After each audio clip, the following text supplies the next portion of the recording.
Sa ngalan ng Ama, ng Anak at ng Espiritu Santo. Amen. Sumainyo ang Panginoon. At sumainyo rin.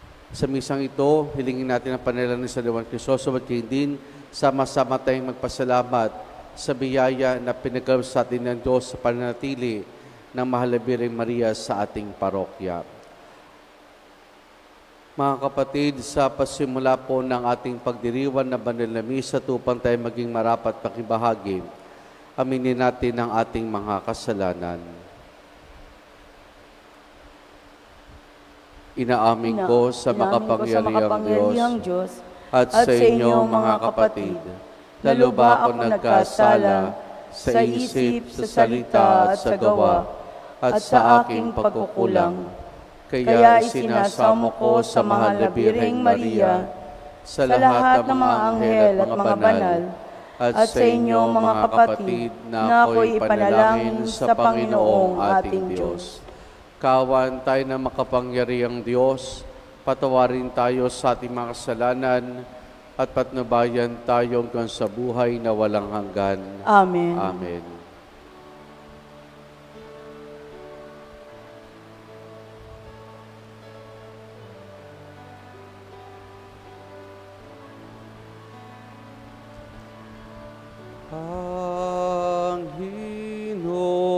Panginoon, kawan mo kami.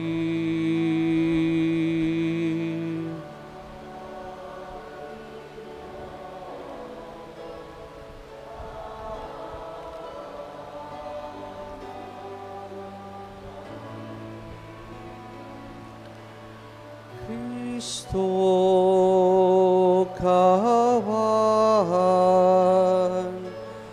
mo kami.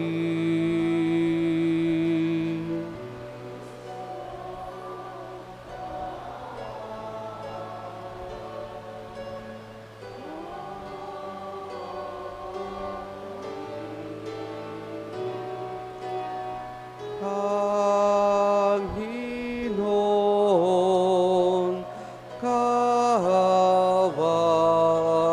mo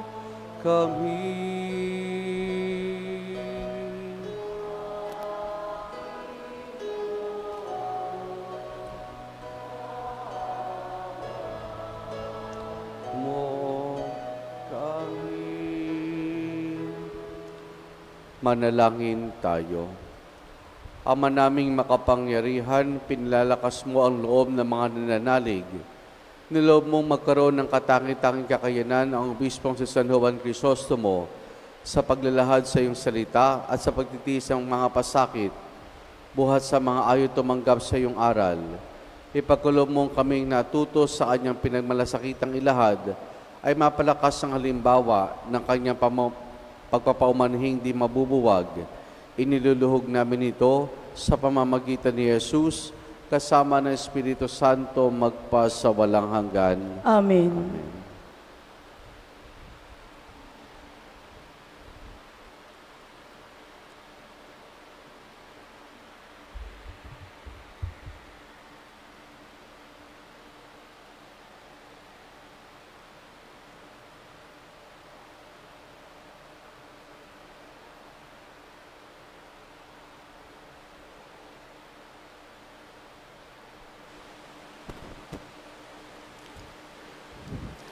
Ang salita ng Diyos mula sa sulat ni Apostol San Pablo sa mga taga-Kolosas. Mga kapatid, binuhay kayong muli kasama ni Kristo, kaya't pinagsusumikapan ninyo ang mga bagay na nasa langit na kinaroroonan ni Kristo na nakaupo sa kanan ng Diyos. Isaisip ninyo ang mga bagay na panlangit, hindi ang mga bagay na panlupa, sapagkat namatay na kayo at ang tunay na buhay ninyo'y natatago sa Diyos. Kasama ni Kristo, si Kristo ang tunay na buhay ninyo at pag siya'y nahayag, mahayag din kayong kasama niya at makakahati sa kanyang karangalan. Kaya't dapat nang mawala sa inyo ang mga pitang makalaman, pangangalo niya, kahalayan, masasamang nasa, at ang mga pag-iimbot sa isang uri ng pagsamba sa Diyos-Diyusan. Dahil sa mga bagay na ito, ang Diyos ay napupuot sa mga taong lumalabag sa kanyang kalooban noong una nang pinaghaharian pa kayo ng masasamang pita. Namuhay rin kayong kasama-sama ng mga taong gumagawa niyon. Ngunit ngayon, itakwilin niyo ang lahat ng ito, galit, poot, at sama ng loob. Iwasan na ninyo ang pangunungayaw at malaswang pananalita. Huwag kayong magsisinungaling sa isa't isa. Yamang hinubad na ninyo ang dating pagkatao, pati ng mga gawa nito, at nagbibis na ng bagong pagkatao. Patuloy itong nababago ayon sa larawan ng Diyos na lumikha ng inyo, upang maging ganap ang inyong kaalaman tungkol sa Kanya. Kaya't wala ng pagkakaiba ang Griego at ang Hudyo, ang tuli at ang hindi tuli, ang dayuhan at ang mga mahabagin sa tao, ang alipin at ang mga malaya kay Kristo. Walang pagkakaiba ang lahat at siya'y nagpapasalamat. Ang salita ng Diyos. Salamat sa Diyos. Salmo. Ang Diyos ay mapagmahal, tanay panunlakan. Ang Diyos ay mapagmahal, tanay pinaunlakan. Pupurihin ko at pasasalamatan ang Diyos araw-araw. Di ako titigil ng pasasalamat magpakailanman. Dakila ang poon at karapat-dapat na siya'y purihin. Ang kadakilaan niya ay mahirap nating unawain. Ang Diyos ay mapagmahal, tanay pinaunlakan. Magpupuring lahat sa iyo, O poon, ang iyong nilalang. Lahat mong nilikha ay pupurihin ka at pasasalamatan. Babanggitin nilang tunay na dakila ang iyong kaharian at ibabalitang tunay kang dakila magpakailanman. Ang Diyos ay mapagmahal, tanay pinaunlakan. Dakila mong gaway upang matalastas ang lahat ng tao. Mababatid nila ang kadakilaan ng paghihirap mo. Ang paghahari mo'y sadyang walang hanggan, hindi mababago. Ang Diyos ay mapagmahal, tanay pinaunlakan.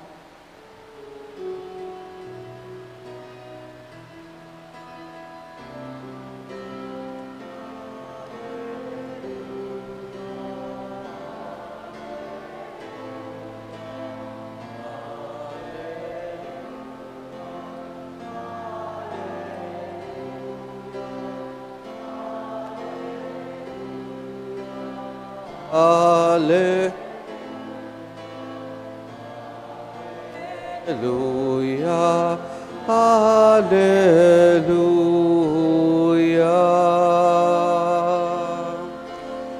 hallelujah.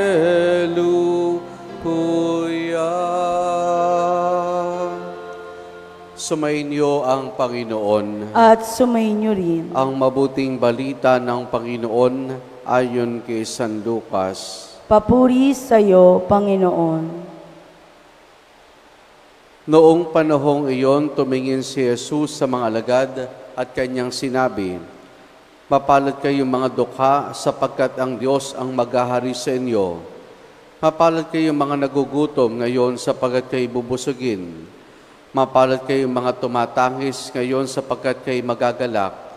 Mapalad kayong kung dahil sa anak ng tao, kay kinapupuotan, ipinagtatabuyan at inaalimuran ng mga tao, at pati ang inyong pangalan ay kinasusuklaman. Magalak kayo at lumukso sa tuwa kung ito'y mangyari, sapagkat malaki ang inyong gantimpala sa langit. Gayun din ang ginawa ng kanilang mga ninuno sa mga propeta. Ngunit saba ninyong mayayaman ngayon sapagkat nagtamasa na kayo ng kaginhawahan.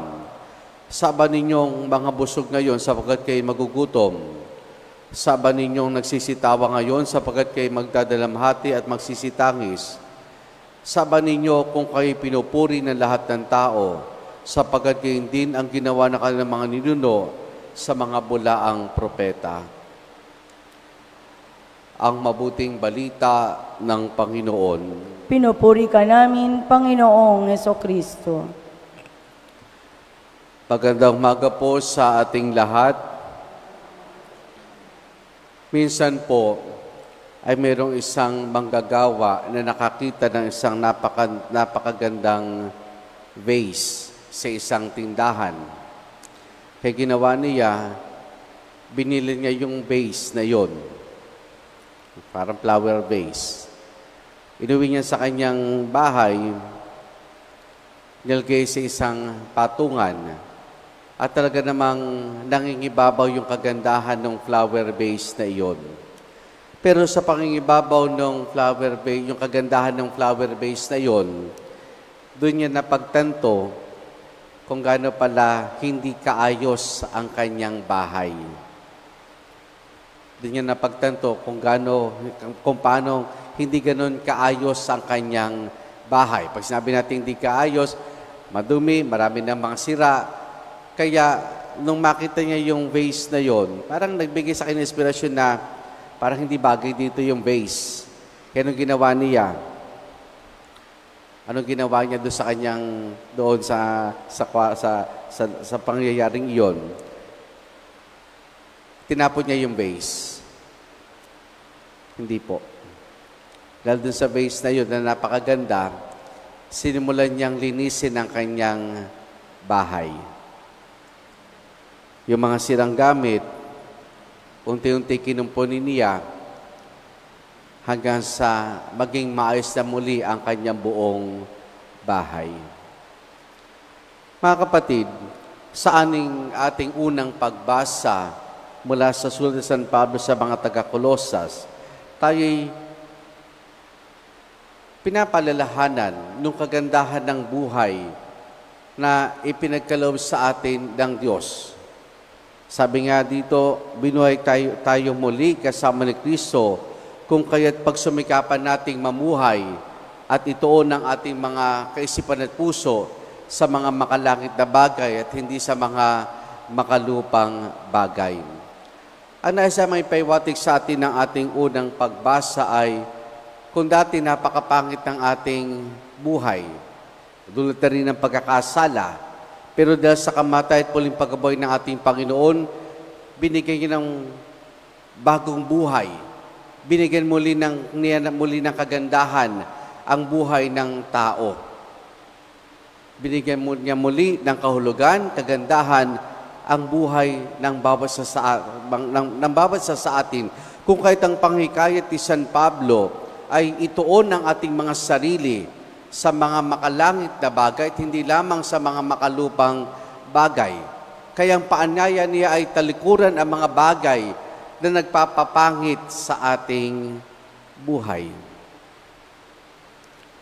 Talikuran ang mga gawain, bagay na nagbibigay kapangitan sa ating buhay. Nang sa gayon ay higit na mangibabaw ang kagandahang idinulot ng Panginoon sa pamamagitan ng kanyang pagmamahal, sa pamamagitan ng kanyang pagkapakasakit.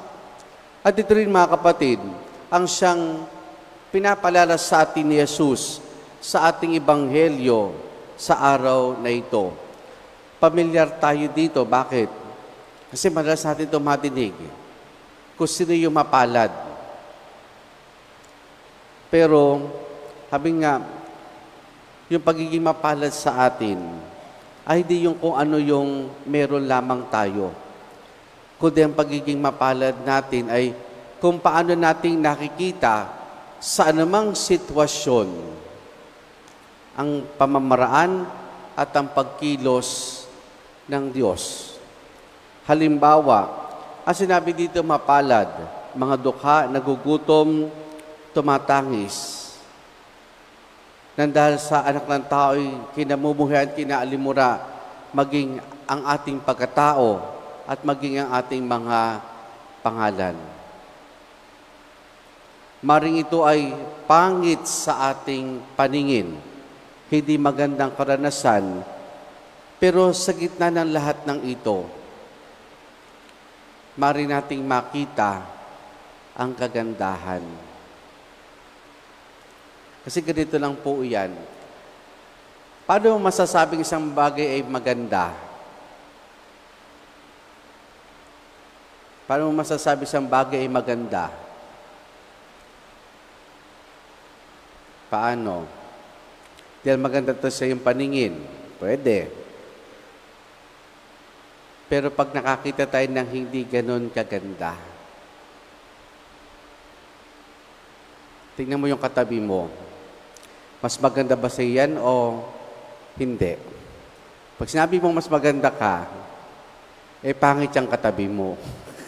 Hindi. Pero minsan, yun ang naging natin na kung paano masasabi natin na maganda ang bagay kasi mangingibabaw talaga siya. Hindi dahil sa pangit ang pangit yung isang bagay o pangit yung katabi mo, kundi mangingibabaw. Pakikita natin yung kagandahan ng isang bagay. Halimbawa, itong pagkagutom o yung pagiging dukha. Para sa paningin natin ay pangit iyan. Kasi nga, ang daming kulang. Pero paano natin makikita yung pagkilos ng Diyos? Kung sa ating karukaan, iti nagiging daan para, siguro, magsumikap tayo. Kung nakikita natin, o kung hindi man tayo ang dukha, at nakakita tayo ng dukha, iti pagkakataon para makapagbahagi tayo sa mga nangangailangan. Kumbaga, sa gitna ng mga pangit na sitwasyon sa ating buhay, maaari nating makita o makakita ng pagkakataon para ang Diyos ay makakilos sa pamamagitan ng bawat isa sa atin. Ang Diyos ay maaaring kumilos sa pamamagitan ng bawat isa sa atin.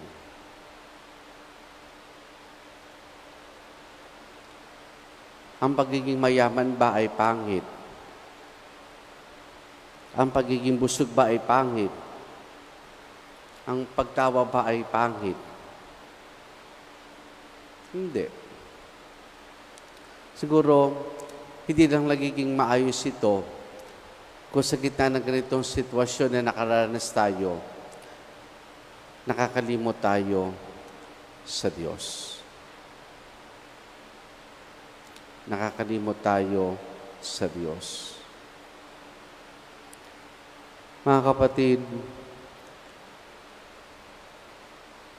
sa gitna ng mga hindi kaaya-ayang karanasan sa ating buhay, ang paanyaya pa rin sa atin ay patuloy na maging bukas, patuloy na magtiwala sa pamamaraan at pagkilos ng Diyos. Dahil sa gitna ng lahat ng ito, patuloy na kumikilos ang Diyos upang higit nating makita ang kagandahan at kabuluhan ng buhay. Amen.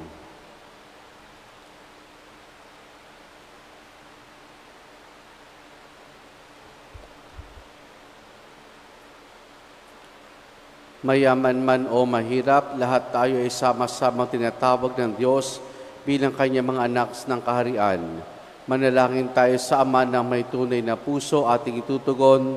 Diyos ng pagpapala, lingapin mo kami. Diyos ng pagpapala, lingapin mo kami.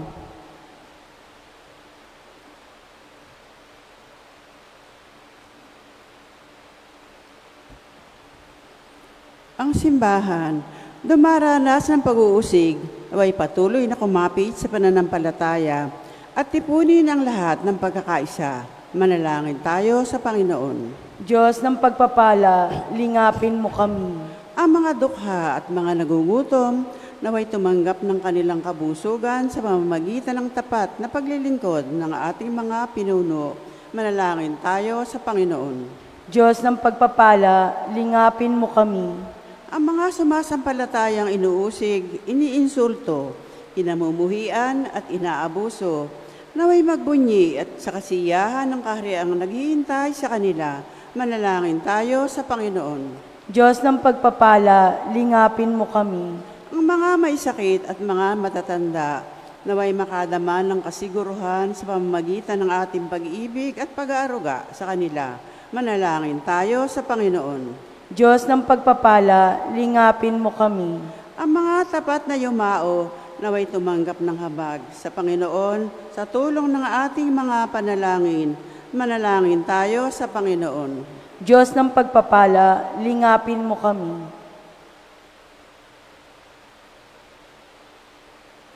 Ating idulog sa Diyos, iba pa nating intensyon at panalangin.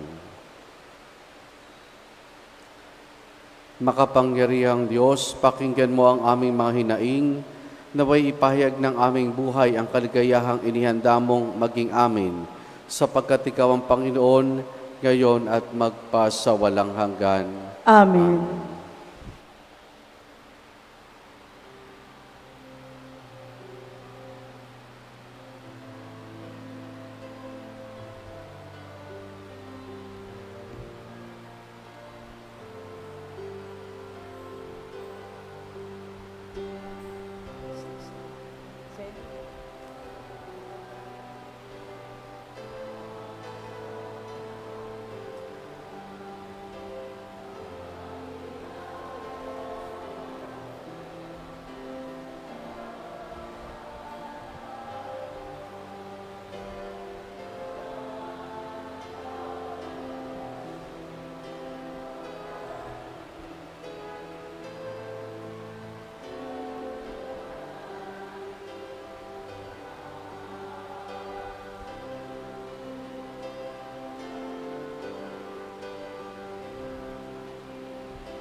Ngayon at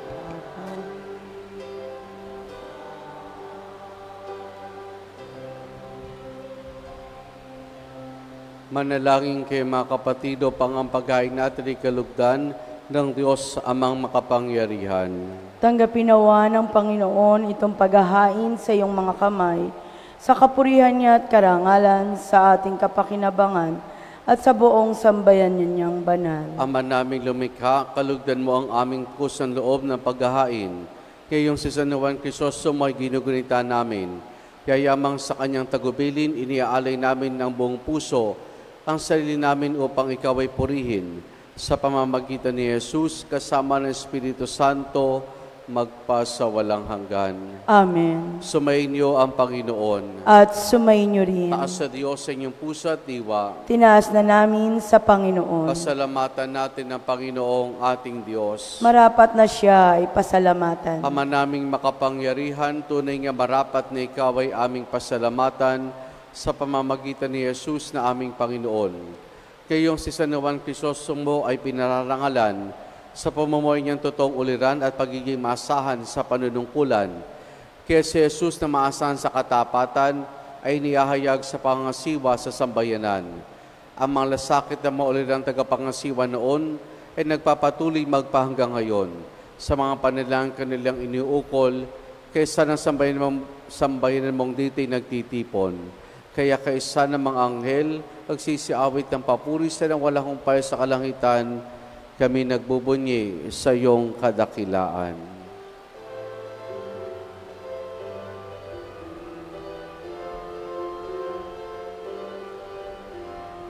Santo, Santo, Santo, Diyos makapangyarihan, puspos ng walhati ang langit at Hosana, O Hosana sa kahitasan, pinagpalang narito sa ngalan ng Panginoon. Hosana, O Hosana sa kahitasan, Hosana, Hosana sa kaitaasan.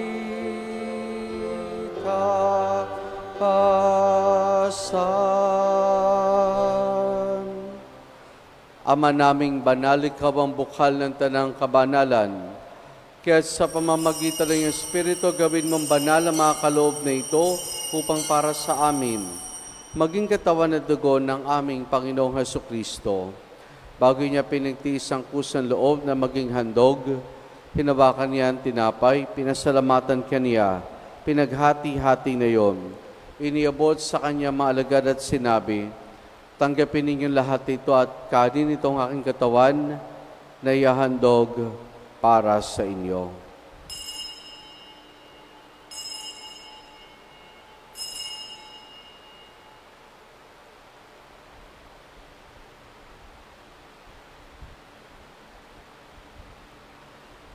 Gayun din naman na matapos ang hapunan, hinawakan niya ang kalis.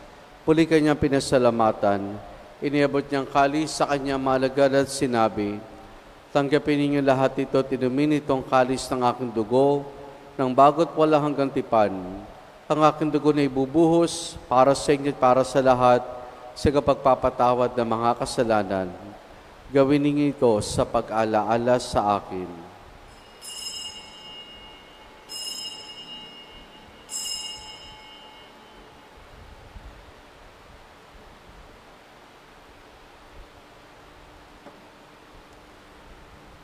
Ang misteryo ng ating pananampalataya.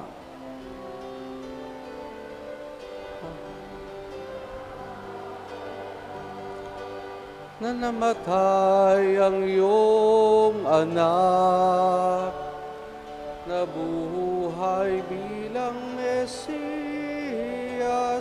at magpabalik sa wakas para hayag sa lahat. Ama, ginagawa namin ngayon ang pag-alaala sa pagkamatay at muling pagkabuhay ni iyong anak, kaya tinialay namin sa iyong tinapay na nagbibigay buhay at ang kalis na kakaloob ng kaligtasan. Kami nagpapasalamat dahil kami minarapat at tumayo sa harap mo para maglingkod sa iyo. Isinasamo namin kaming magsasalo-salo sa katawan at dugo ni Kristo ay mabuklod sa pagkakaisa sa pamamagitan ng Espiritu Santo. Ama, lingapin mo ang simbahan laganap sa buong daigdig, puspusin mo kami sa pag-ibig kesa ni Leo na aming Santo Papa at Denis sa aming Obispo at ng Tanang Kaparian. Alalahanin mo rin mga kapatid naming nahimlay na may pag-asang sila'y muling mabubuhay, gayon din ang lahat ng mga pumanaw at mga kaluluwa sa purgatorio. Kaawan mo sila at patuloyin sa iyong kaliwanagan. Kaawaan mo at pagindapati kaming lahat na makasalo sa iyong buhay na walang wakas. Kaysa ng mahal na Birheng Maria na Ina ng Diyos, ang kanyang kabiyak ng puso si San Jose.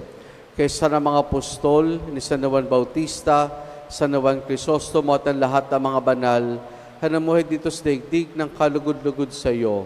May pagdiwang-nawa namin ang pagkupuri sa kararangal mo sa pamamagitan ng iyong anak na aming Panginoong Hesukristo. Sa pamamagitan ni Kristo, kasama niya at sa Kanya, ang lahat ng parangal papuri sa iyo, Diyos amang makapangyarihan, kasama ng Espiritu Santo, magpasawalang hanggan.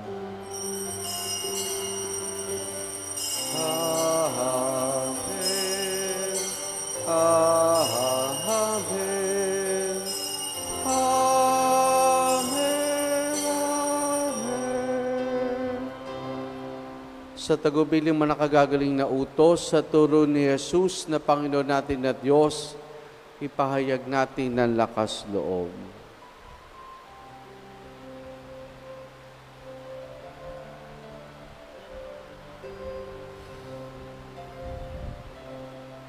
Ama namin, sumasalangit ka, sambahin ang ngalan mo,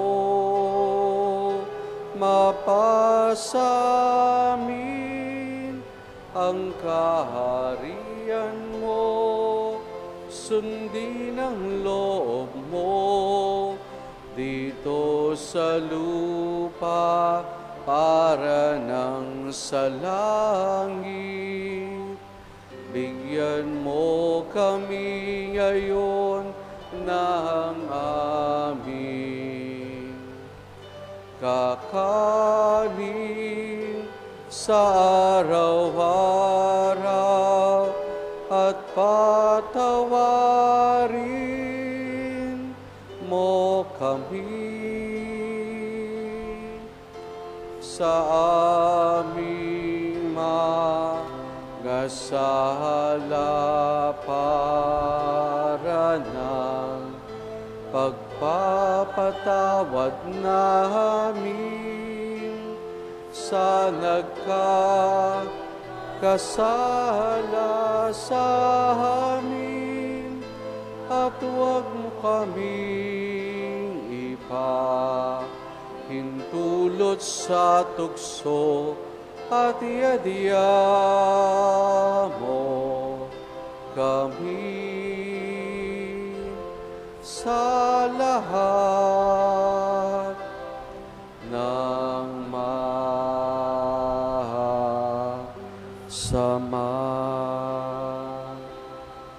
Hinihiling namin kay Maria sa lahat ng masama, pagkalooban ng kapayapaan, araw-araw iligtas sa kasalanan, at ilayo sa lahat ng kapahamakan, samantalang aming masayang pinananabikan ang dakilang araw ng pagpapahayag ng tagapagligtas naming si Jesucristo. Sapagkat iyo ang kaharian at ang kapangyarihan at ang kapurihan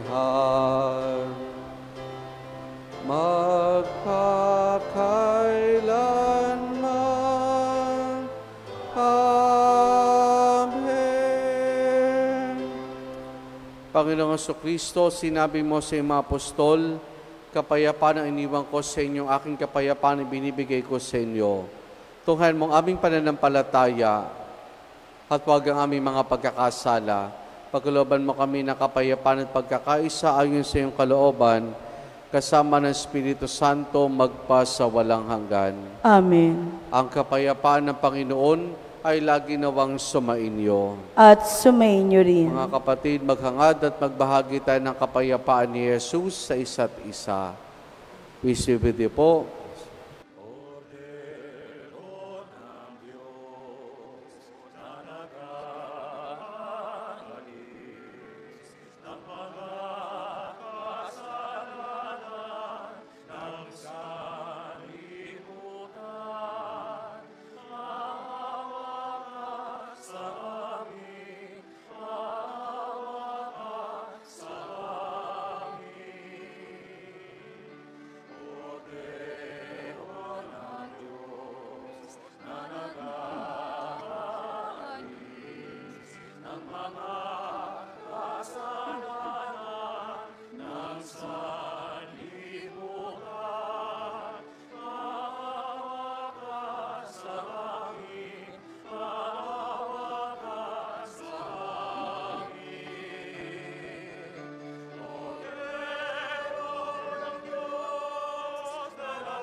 Narito si Jesus, ang kordero ng Diyos. Siya nag-alis sa mga kasalanan ng sanlibutan. Mapalad ang mga inaaniyahan niya makiisa sa kanyang banal na piging. Panginoon, hindi ako karapat-dapat magpatuloy sa iyo, ngunit sa isang salita mo lamang ay gagaling na ako.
Manalangin tayo.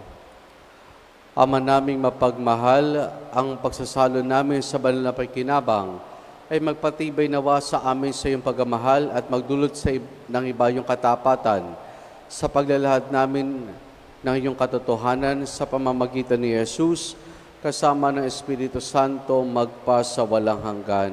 Amen. Sumainyo ang Panginoon At sumainyo rin. at pagpalain tayong lahat ng mabutit mapagmahal na Diyos Ama, Anak at Espiritu Santo. Amen. Naialin na natin ang pagdiriwan ng banal na misa, humayo tayong taglay ang kapayapaan at pag-ibig ng Panginoon. Salamat sa Diyos. Purihin po natin ang ating Panginoon.